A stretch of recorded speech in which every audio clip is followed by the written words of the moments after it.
Gregory Peck, previously considered the 12th greatest male star of classic Hollywood cinema by the American Film Institute, heads the cast as 1947's Gentleman's Agreement airs from 1:55 p.m. on Talking Pictures TV on Friday.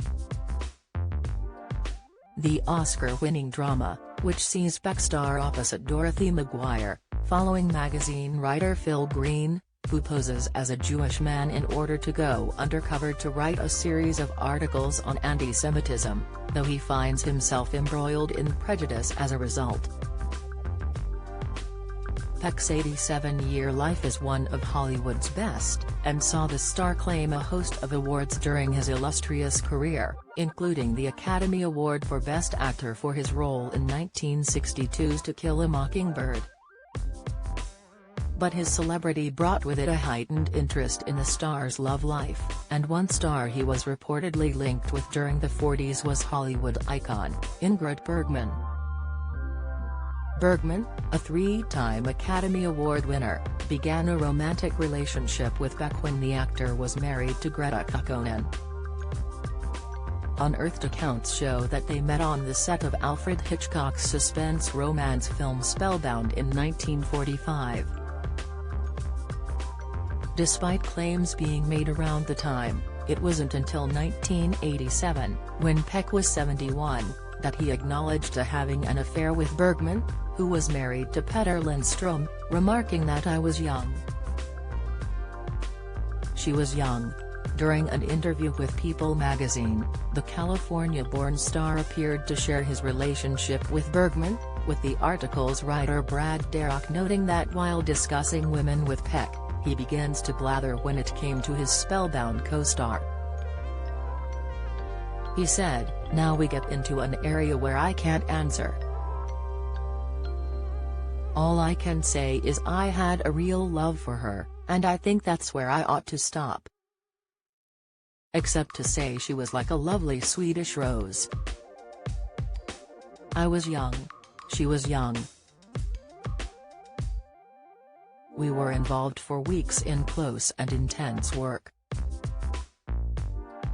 Writing in his 2002 book Gregory Peck, a biography, author Gary Fishgold discussed the continued reports of a romance blossoming between Peck and Bergman. Speculation grew further when the pair came in late, disheveled for filming, he noted.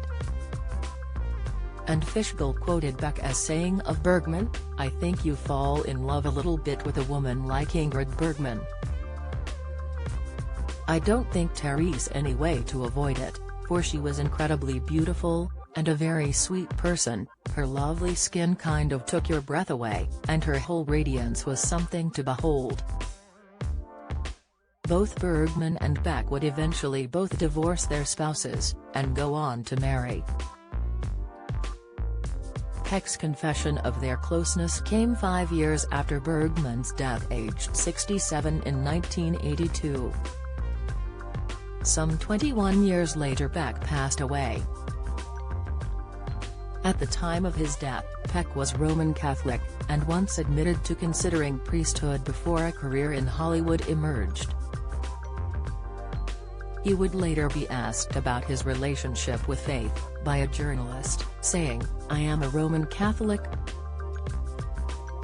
Not a fanatic, but I practice enough to keep the franchise. I don't always agree with the Pope. There are issues that concern me, like abortion, contraception, the ordination of women, and others. As the Church prohibits remarriage if a person's first spouse is still living." Peck's second marriage, this time to Veronique Passani, was performed by a justice of the peace, and not a priest. During his life, he was an ardent fundraiser for the missionary work of a priest who he was friends with, and even served as co-producer of a cassette recording of the New Testament with his son Stephen. After his death, which saw Veronique by his side, Peck's funeral was attended by a huge stack of Hollywood celebrities, including the likes of Michael Jackson, Harrison Ford, Lionel Richie, and Angelica Houston. At the funeral itself, a eulogy was read by Brock Peters, whose character Tom Robinson was defended by Peck's fabled Atticus Finch in To Kill a Mockingbird. Gentleman's Agreement airs from 1:55 p.m. on Talking Pictures TV on Friday.